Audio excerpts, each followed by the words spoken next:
Snow fell heavy on the empty park that night, covering the swings and benches in a silent shroud of white.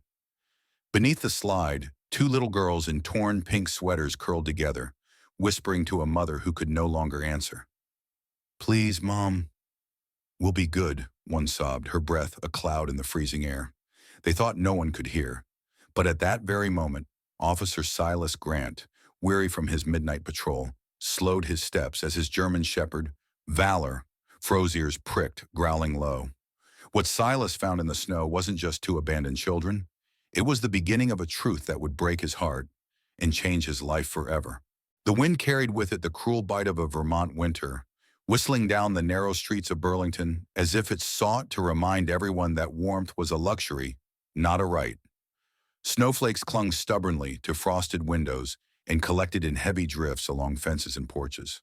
Behind the pale glow of a two-story house, trimmed with Christmas lights that flickered unevenly, the contrast between the scene of comfort inside and the misery festering within its walls could not have been greater.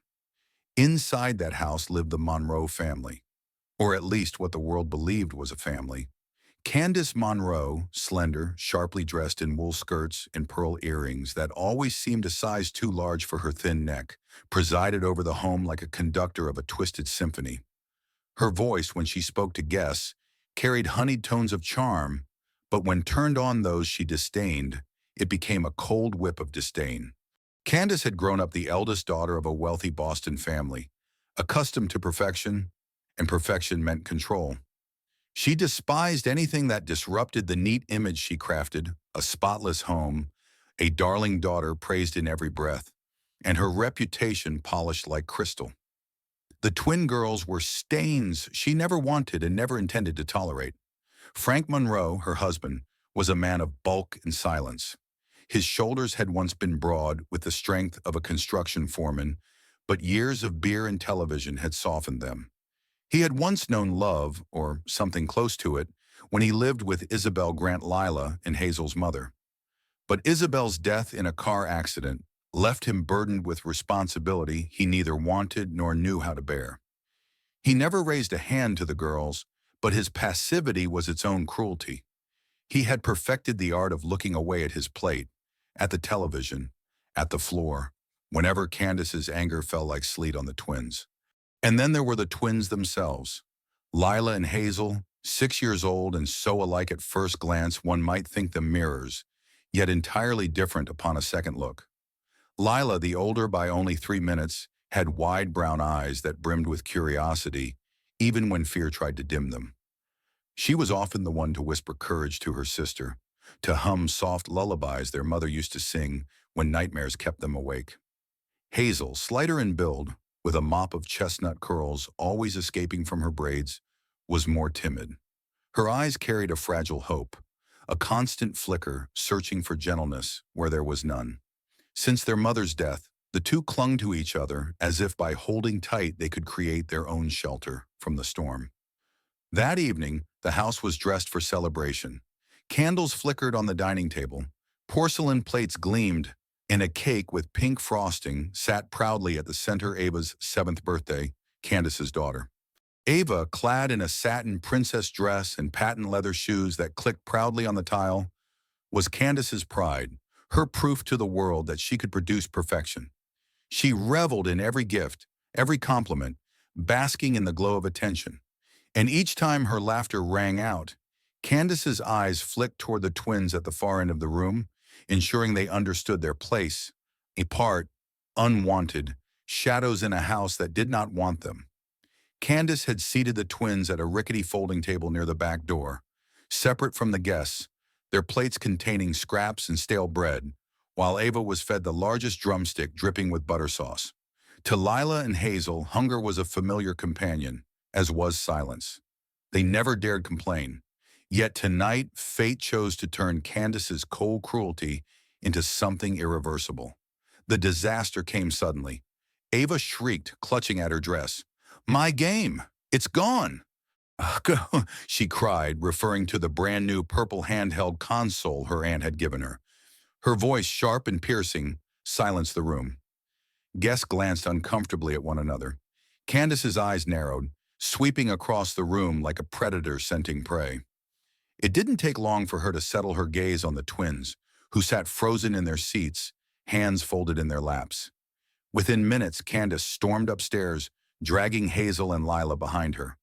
The room she led them to had once been Isabel's daughter's bedroom, but was now stripped bare save for a bunk bed in cardboard boxes. Candace shoved her hand under a pillow and with theatrical certainty pulled out the missing device.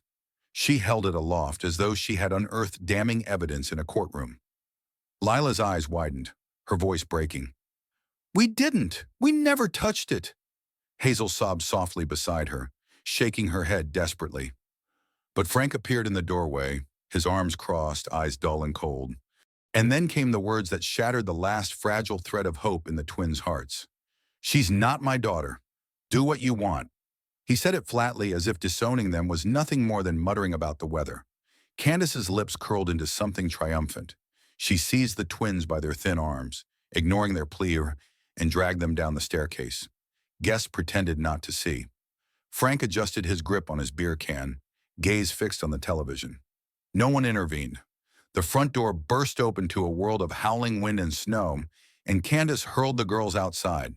Their thin sweaters did nothing against the icy air, and they had no time to fetch shoes. Only Hazel managed to grab the small plastic bag that held their meager belongings, 2 threadbare shirts, a torn pajama, and a photograph of Isabel smiling gently at her baby girls. Candace's voice cut through the storm. "Get out!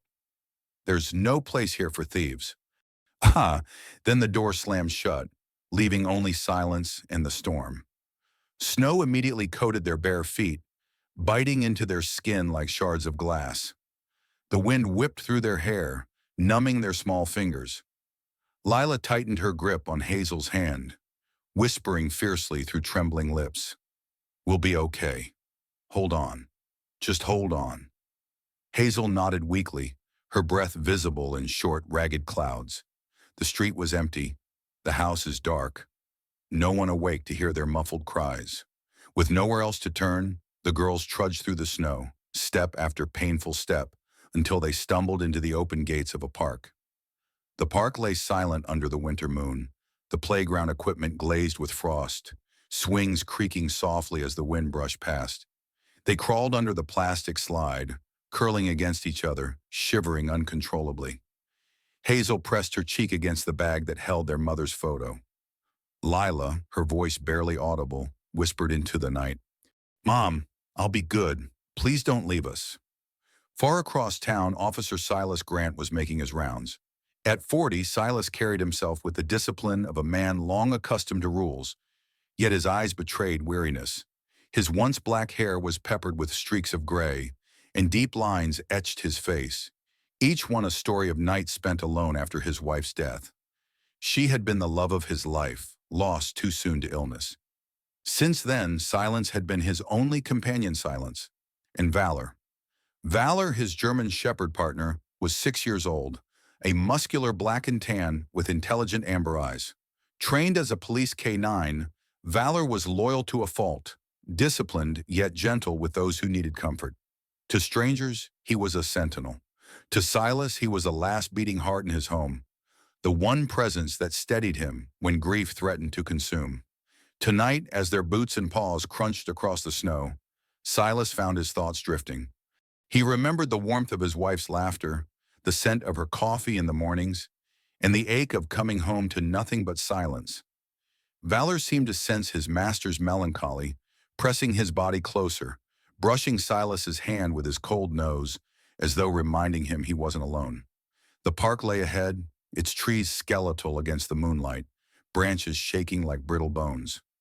Silas slowed his pace, unease prickling in his chest. Valor suddenly stiffened, ears pricked, body taut like a drawn bow. He let out a low growl and pulled at the leash, his gaze locked on the playground. Silas followed, his boots sinking into the snow. What they would find beneath that frosted slide was something neither man nor dog could have prepared for. A pair of children cast out into the storm, 2 trembling souls whose fate was about to become entwined with his forever. Snow fell heavier as the night deepened, smothering Burlington's city park beneath a blanket of white silence. The swings stood frozen in midair, chains rattling against the icy gusts, and the slides glittered like glass sculptures. Underneath one of them, Lila and Hazel huddled so close together, their tiny breaths rose as one faint cloud in the freezing air. Their cheeks were flushed scarlet, their lips trembling blue, and in Hazel's arms, the nylon bag half torn at the edges was clutched as if it were the last thread tying them to safety. Inside it, folded among worn shirts, was the photograph of Isabel Grant, their mother, smiling forever in a world that no longer existed. Hazel whispered through chattering teeth, "Mom, I'll be good." "I promise." Her voice cracked like brittle ice, drifting into the darkness, unheard, until fate guided it to the ears of the only person who would not turn away. Officer Silas Grant walked with the deliberate pace of a man who had learned patience in the quiet hours of night. His breath came in measured clouds, his boots crunching over fresh powder. At 40, he carried a weary dignity, his dark uniform well kept but worn at the edges, his badge polished though the shine had dulled with years of service. His face was rugged, framed by flecks of gray in his hair, and lined by both discipline and grief. Once he had been a man with a family. Now he was a widower whose closest companion was the creature trotting beside him. Silas had grown up in Vermont, son of a factory worker and a church organist, raised in modest faith and hard work. He had dreamed of protecting the vulnerable, which drove him into the police academy, but life had taught him protection often came too late. His wife's illness had been one of those battles he couldn't win. That loss hardened him, yet left him clinging to his role as guardian of strangers. Beside him padded Valor, his German Shepherd K9, a 6-year-old with a powerful frame and thick winter coat that glistened under the street lamp. Valor had been trained from puppyhood to detect danger, to track missing persons, and to shield officers in peril. But beyond his training, he carried a strange gentleness, an instinct to lean against grieving bodies, to nuzzle children when they cried. Silas often wondered if dogs carried a sense humans lacked, the ability to recognize despair. Tonight, as they neared the park, Valor stiffened, his ears pricked forward, body rigid, amber eyes narrowing on the playground. A low growl escaped his throat, deep and restrained, a warning that something lay ahead. Silas followed his partner's lead without question. After years together, he had learned that Valor rarely mistook shadows for threats. At the base of the slide, Valor pulled against the leash, his paws scattering snow. Silas drew his flashlight, its beam slicing through the darkness until it caught on 2 small figures curled beneath the plastic arch. For a moment, the officer thought he was staring at dolls left behind in the cold, but then he saw the shivering, the wide eyes blinking against the light, and the faint sound of a sob that barely reached his ears. He inhaled sharply. Children, barefoot, in a blizzard. He dropped to one knee, lowering the light so it would not blind them, his voice steady and low. "Hey there, it's okay. You're safe now." Lila, protective even in her fear, pulled Hazel tighter, whispering, "Don't talk and don't move." Hazel buried her face against her sister's shoulder, trembling violently. Silas noted their condition, their sweaters soaked through, toes raw from exposure, lips purple. No child could survive long like this. Without hesitation, he unzipped his heavy police-issued coat and wrapped it around both girls, lifting them carefully into his arms. They weighed almost nothing, fragile as birds caught in a storm. The nylon bag dangled from Hazel's fist. Silas gently supported it with one hand, recognizing its importance to her survival. Valor stood at the base of the slide, posture tense. His growl deepened as footsteps approached from the far end of the park. A stocky man in a navy jacket appeared, his flashlight swinging. His name tag read, Joel Carpenter, night security for the Parks Department. Joel was in his mid-50s, face ruddy from years of working outdoors, his mustache stiff with frost. He had grown bitter after decades of low pay and constant complaints from teenagers loitering after dark. "Hey," Joel barked, his voice sharp. "You can't let them sleep here. Rules are rules. I'll have to call this in." Silas adjusted his grip on the children, his eyes narrowing. "They're not loitering. They're victims." Joel scoffed, folding his arms. Victims? Or runaways? We see kids like this, troublemakers, thieves. You'll just waste time feeding strays. His tone carried cynicism sharpened by years of disappointment. A man hardened not by cruelty, but by fatigue with human suffering. Still, Valor sensed his hostility. The dog planted himself between Joel and the children. Hackles raised, eyes burning like amber coals. Joel took a step back, muttering, "Fine, fine. But don't blame me when they steal your wallet." Silas ignored the remark. He had learned that some men's compassion had simply rusted away with age. Without further words, he carried the twins toward his patrol car parked at the curb, Valor trotting closely behind. Inside the car, he placed them gently on the back seat, tucking his coat tighter around their small forms. Their breaths fogged the windows, and Hazel clutched the nylon bag as though her life depended on it. Silas lowered his voice, speaking softly. "You're safe now. My name's Silas. This here is Valor. He won't let anyone hurt you." Valor, as if understanding, nudged his head between the seats and licked Hazel's trembling hand. For the first time, Hazel's eyes widened, not in fear, but in fragile wonder. "Doggy," she whispered. Lila's hand tightened protectively, but when she saw the gentleness in Valor's eyes, she whispered back, "Guardian dog." On the drive to the station, Silas studied them in the mirror. Their resemblance to Isabel struck him like a knife. He did not yet know who they were, but something in their eyes, a depth of pain beyond their years, pulled at him.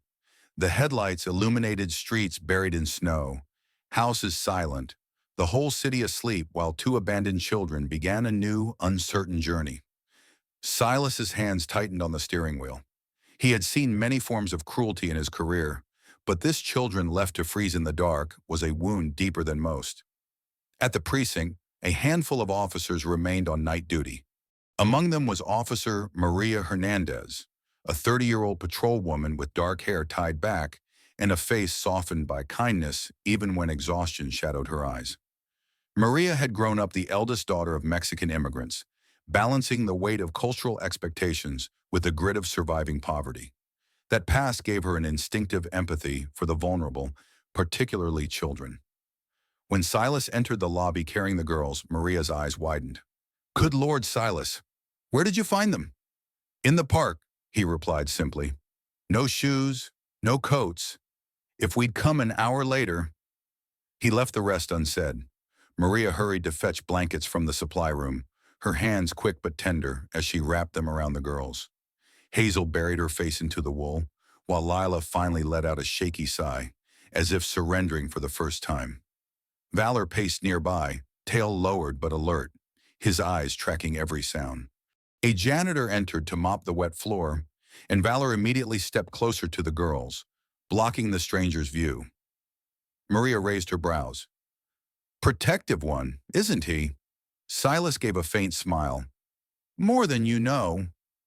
For the next hour, Silas remained seated beside the twins in a quiet corner, Maria filling out preliminary reports. He coaxed them gently, asking their names, but only silence answered. Instead, Hazel clutched the bag tighter, and when Silas carefully opened it, he found a small notebook damp at the edges and a photograph inside. A woman with chestnut hair and eyes soft as autumn skies, cradling two infants. The sight made Silas's breath hitch. Isabel, his sister. He hadn't heard her name in years, hadn't seen her face since the day she vanished from their family after bitter arguments. And now her likeness stared back at him from the faces of these children. Silas sat back slowly, the weight of realization pressing on him. These weren't just abandoned strangers. They were blood, his blood.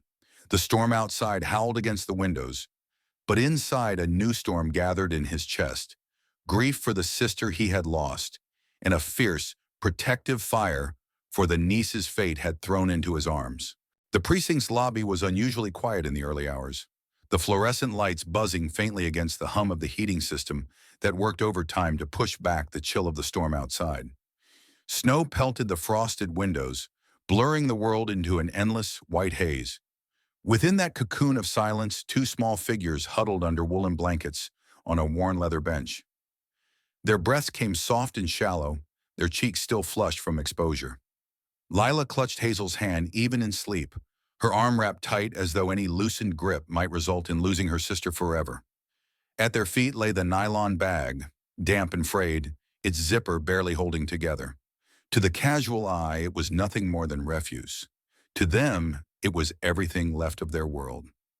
Officer Silas Grant sat nearby, his elbows resting on his knees, his dark eyes heavy with fatigue yet restless, unable to leave the children unwatched.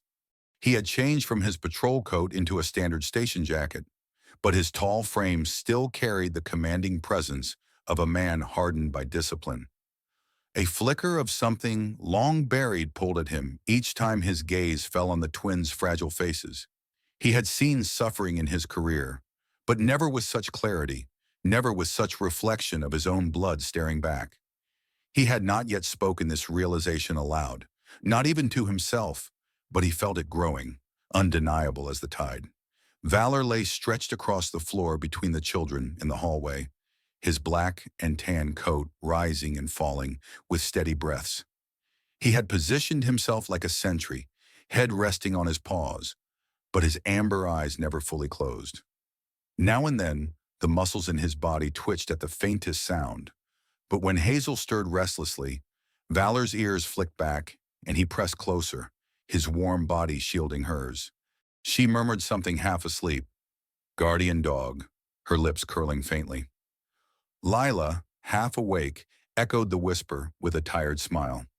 To them, Valor was no mere police animal. He was a living wall of safety, a friend who asked for nothing in return. Silas heard their soft words and felt something catch in his chest. Isabel's voice came back to him, clear as the night she said it 20 years ago, before she stormed out of their family home. "We'll always protect each other, Silas. No matter what, promise me that." He had promised, but life had scattered them apart. Arguments torn through bonds, and silence had become their only inheritance. Yet here were these girls, Isabel's daughters, and fate was calling that old promise back to him.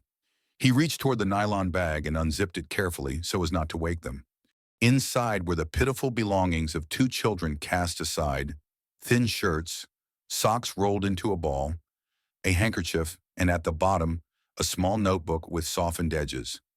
Its cover was darkened by water stains, but across the front, written in a child's uneven scrawl, were the words, "Our Secrets." Silas flipped it open cautiously. Most of the pages were filled with childish drawings, houses with pointed roofs, stick figures holding hands, and one recurring image of a woman with long hair and a gentle smile. Sometimes the woman was drawn beside the twins, sometimes alone beneath dark clouds. Silas's throat tightened at the resemblance. Then, tucked between pages, he found a photograph. The photo had curled at the edges, its colors fading but still recognizable. A young woman with chestnut hair, Isabel Grant, cradled two newborns wrapped in identical blankets. Her gaze, serene yet weary, poured into the lens with quiet devotion.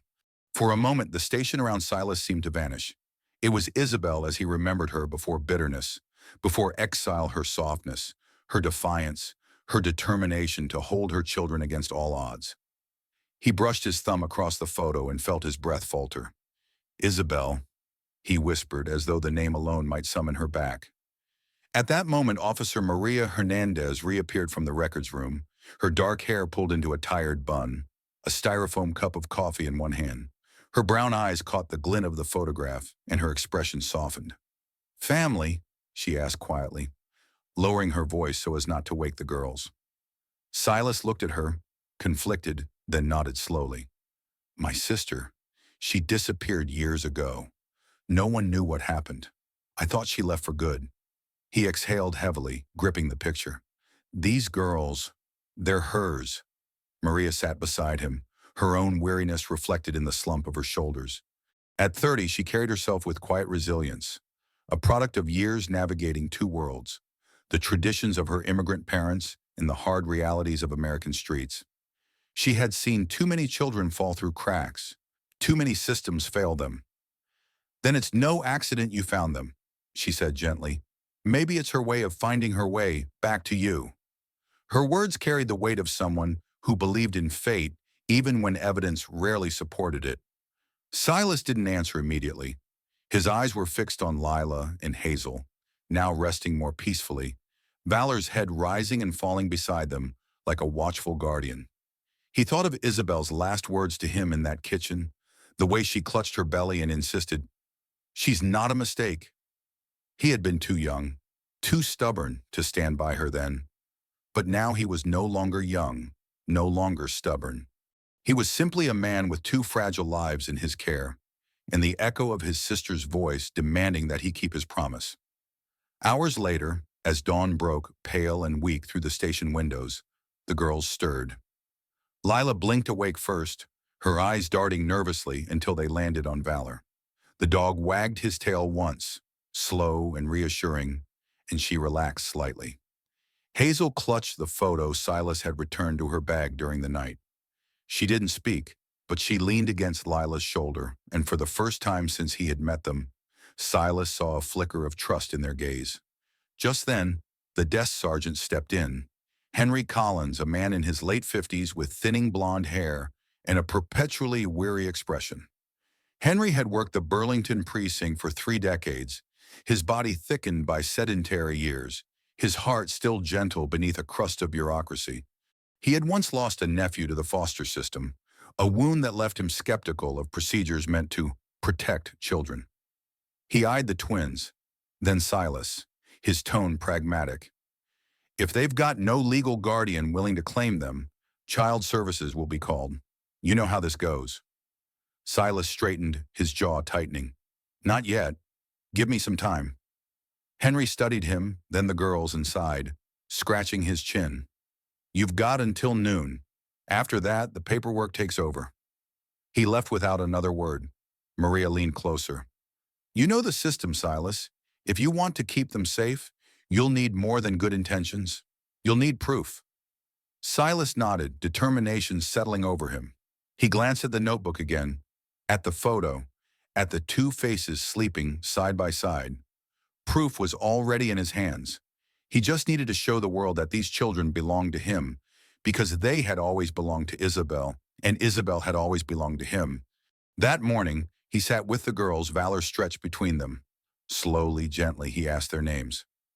Lila answered first, voice trembling but steady. Lila. Hazel hesitated before whispering. Hazel. The name struck him like familiar melodies, echoes of a family broken but not lost. He introduced himself, then Valor, who wagged his tail as if in acknowledgement. Hazel smiled faintly, whispering again, Guardian dog. Lila repeated it, and for the first time Silas allowed himself a small, broken smile. In that moment, in the dim light of the precinct, he knew the past was no longer a burden, but a bridge. Isabel had left him her daughters, and he would not fail them. The Burlington County Courthouse rose from the snowy street like an old stone sentinel, its Gothic columns frosted white, its steps slick with ice from last night's storm. Inside, the air was hushed but tense, every word echoing off vaulted ceilings. At the center of that silence sat two small figures, Lila and Hazel, dressed in clean but simple sweaters provided by Maria Hernandez the night before. Their pink sleeves looked brighter beneath the heavy shadows of the courtroom. They sat pressed together on a bench. Valor curled loyally at their feet, his ears alert, eyes fixed on the heavy oak doors where the proceedings would soon begin. The dog's very presence gave them courage. Each time Candace Monroe's name was mentioned, Hazel's fingers would tighten around Valor's collar, and the shepherd would press back against her knee like a steady heartbeat. Officer Silas Grant stood near the counsel's table, a man transformed since the snowy night he had found the girls. His hair, once worn with the careless ease of a solitary patrolman, had been combed back neatly.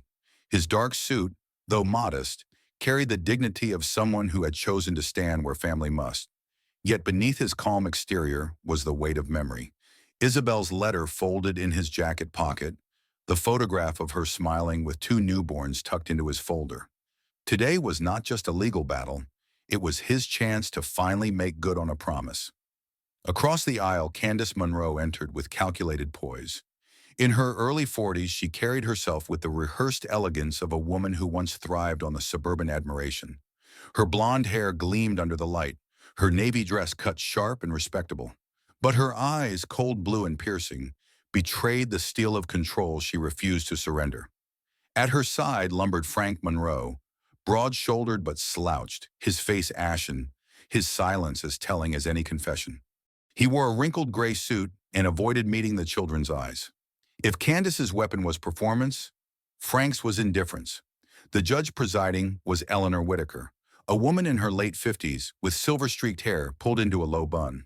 Known throughout Vermont for her sharp mind and incorruptible sense of fairness, she had once earned the nickname the Iron Bell for her ability to cut through lies with a single-pointed question. A widow who had raised 2 children alone after her husband's passing, Whitaker bore the quiet dignity of someone who understood both the law and the burdens of family. She adjusted her glasses, peering down at the courtroom with calm authority. This hearing will determine the temporary guardianship of minors Lila and Hazel Monroe, she began. Candace was the first to speak. She dabbed theatrically at her eyes with a silk handkerchief, her voice quivering with well-practiced fragility. Your Honor, my heart aches even standing here. These girls have been difficult since birth, rebellious, prone to stealing. Just last week, they ran away in the middle of a storm. We have raised them as our own, despite their constant defiance.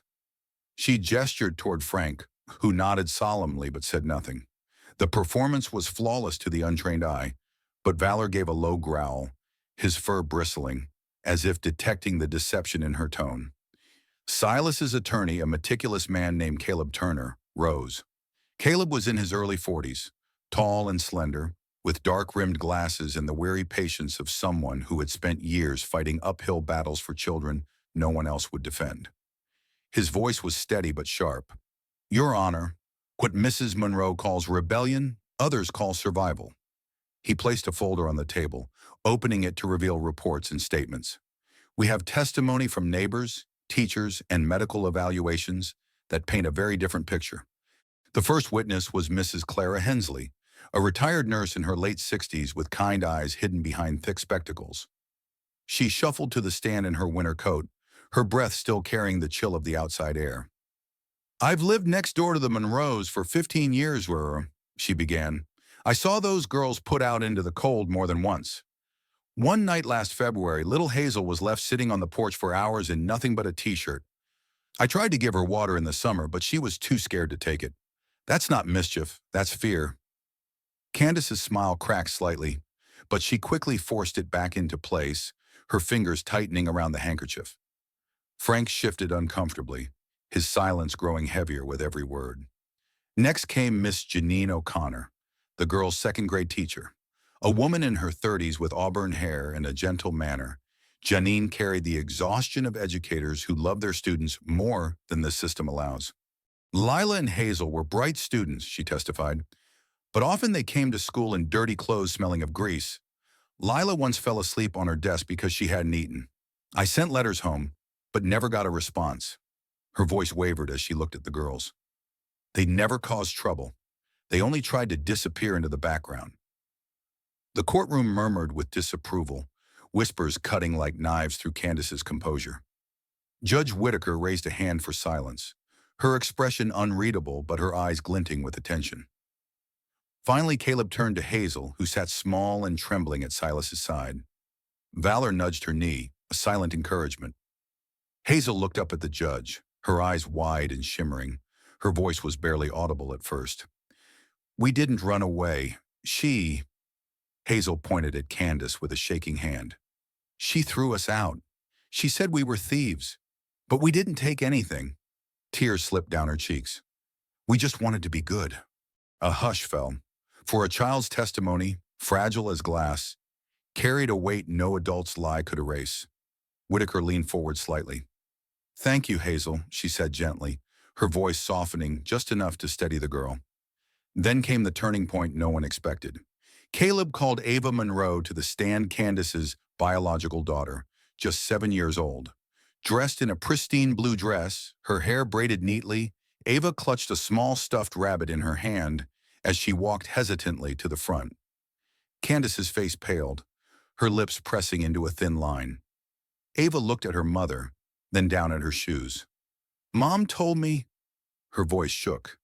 Mom told me to spill juice on my dress and say it was Lila, and to hide my toy under Hazel's pillow and say they stole it. Her small fingers twisted the rabbit's ear nervously. I didn't want to, but she said if I didn't, she'd be mad at me too.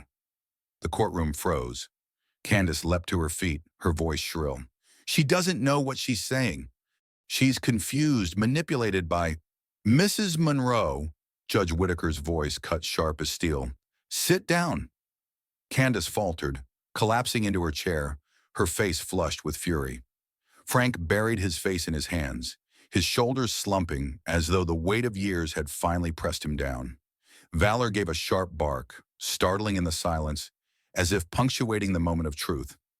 The twins leaned against him, their fear easing at last. Judge Whitaker looked over the court, her tone resolute. This court has heard enough. The testimony of these witnesses, along with documented neglect, reveals a pattern of abuse and manipulation. Temporary guardianship will remain with Officer Silas Grant until a full custody hearing is convened. In the meantime, Mrs. Monroe and Mr. Monroe are barred from contact with the children. The gavel struck once, reverberating through the hall like a thunderclap of justice. Candace sat stiff, her face drained of color. Frank did not move. Lila and Hazel clutched each other tightly, Valor pressing close, his tail thumping once as though he understood the victory. Silas exhaled, relief and sorrow mingling, for though justice had been spoken, scars would remain. Yet as he looked down at the girls leaning on Valor, courage slowly returning to their eyes, he knew this was the first true step toward healing. The first true snowfall of December blanketed Burlington like a quilt stitched from silence and light. Snow drifted down from a pewter sky, softening the edges of every rooftop, muffling the hum of distant cars, and turning the old pines on the outskirts of town into solemn white sentinels. Silas Grant's truck crunched along the winding rural lane, its headlights cutting two pale ribbons across the snow-glazed road. In the back seat, Lila and Hazel leaned together, their foreheads pressed to the frosted window, watching flakes spiral in slow dances. Between them lay Valor, his massive head resting on Hazel's lap, amber eyes blinking with steady calm. The courthouse echoes still clung to their ears, but here in the hush of falling snow, a different future waited. Silas's house came into view at the bend of the lane. It was small, built decades ago, its cedar siding weathered but sturdy, its red shingled roof bright beneath its new crown of snow. A porch light glowed warmly, and beyond it, the dark sweep of forest pressed close, a stand of pine and maple trees whispering with winter winds. To the left of the house, a wooden swing hung from a thick branch of an aging maple. The swing's chains squeaked faintly in the breeze, and the sight made Hazel nudge her sister. "Look, Lila," she whispered, "a swing." Silas parked, cut the engine, and turned in his seat. He looked at the girls, their pink sweaters faded but still vibrant against the winter night. "This is home," he said quietly. His voice, deep and steady, carried a weight he rarely let surface. The twins stared at him, uncertain.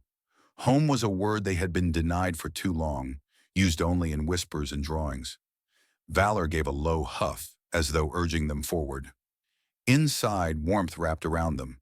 The wood stove crackled in the corner, filling the single-story cabin with a golden glow. The air smelled faintly of pine resin and old leather. On the wall above the mantel hung framed photographs, Silas in uniform beside fellow officers, a young woman with dark hair smiling beneath autumn leaves, his late wife, Margaret.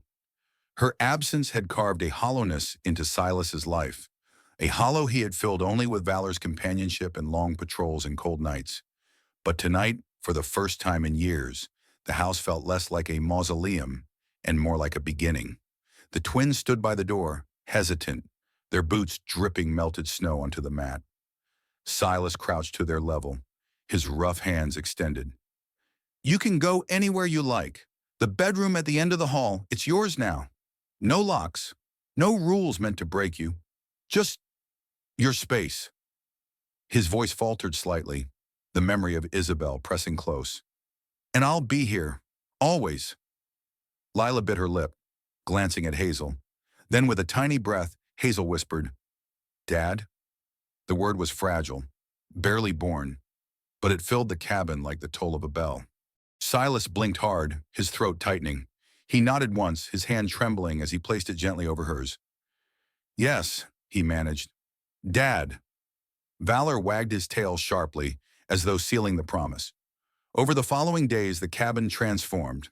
Silas dug into old boxes stored in the attic dusty cartons, filled with his niece's drawings, leftover toys from his childhood, a quilt stitched by his mother years ago.